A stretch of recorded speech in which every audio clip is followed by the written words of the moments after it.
ನಾನು ಕಾವ್ಯ. ನಾನು ಭಾಗ್ಯ. ನಾವು ಶ್ರೀ ಯಲ್ಲಮ್ಮ ದೇವಿ ಸಿಬಿಎಸ್ಇ ಶಾಲೆಯ 9ನೇ ತರಗತಿಯಲ್ಲಿ ವ್ಯಾಸಂಗ ಮಾಡುತ್ತಿದ್ದೇವೆ.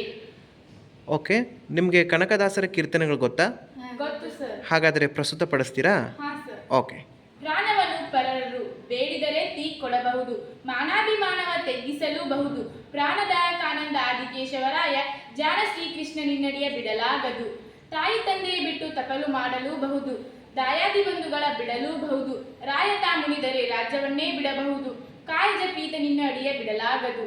ಒಡಲು ಹಸಿದರೆ ಮತ್ತೆ ಅನ್ನವನ್ನೇ ಬಿಡಬಹುದು, ಪಡೆದ ಕ್ಷೇತ್ರವ ಬಿಟ್ಟ ಹೊರಡಲೂಬಹುದು. ಮಡದಿ ಮಕ್ಕಳ ಕಡೆಗೆ ತೊಲಗಿಸಿಯೇ ಬಿಡಬಹುದು, ಕಡಲೊಡೆಯ ನಿನ್ನಡಿಗಳಿಗೆ ಬಿಡಲಾಗದು.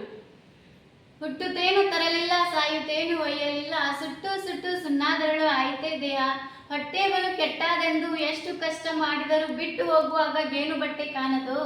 ಹೆದರಿಸುವವರು ಹಲವರು, ಹೆದರುವವರು ಕೆಲವರು, ಹೆದರಿ ಬಾಳುವವರು ಮೂರ್ಖರು, ಹೆದರಿಕೆಯನ್ನು ಹೆದರಿಸಿ ನಿಲ್ಲುವವರು ಕುರುಬರು. ಹಿಂದೆ ನನ್ನ ಬೈದವರೆಲ್ಲ ಚಂದಾಗಿರಲಿ, ಮುಂದೆ ನನ್ನ ಬೈಯುವರೆಲ್ಲ ಅಂದ ಇರಲಿ. ಎಣ್ಣವಲ್ಲ ಹರಿಯ ನಿನ್ನ ಸ್ತುತಿಸಿ ಕೇಳುವೆನು, ಧ್ಯಾನ ಭಕ್ತಿ ಕೊಡು ನನಗೆ ಅದುವೇ ದೊಡ್ಡದು. ತನುವನ್ನು ನೇಗಿಲ ಮಾಡಿ ಹೃದಯವನ್ನು ಹೊಲ ಮಾಡಿ, ಜ್ಞಾನವನ್ನು ಮಿನಿಕನ್ನಿ ಹಗ್ಗ ಮಾಡಿ, ನಿಮ್ಮ ಮನವೆಂಬ ಧಾನ್ಯವನ್ನು ನೋಡಿ ಬಿತ್ತಿರಯ್ಯ, ನಿಮ್ಮ ಮನದೊಳಗಿನ ಚಂಚಲವೆಂಬ ಹಕ್ಕಿಯನ್ನು ಓಡಿಸಿರಯ್ಯ.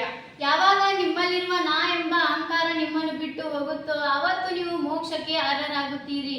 ಸಾಹಿತ್ಯಕ್ಕೊಬ್ಬ ಕನಕದಾಸ, ಸಮಾಜಕ್ಕೊಬ್ಬ ಕಾಳಿದಾಸ, ಧರ್ಮಕ್ಕೆ ಇಟಗಿಯ ಭೀಮಾಂಬೆ, ಕರ್ಮಕ್ಕೆ ಸಜ್ಜಲಕೋಟದ ಶರಣಾಂಬೆ.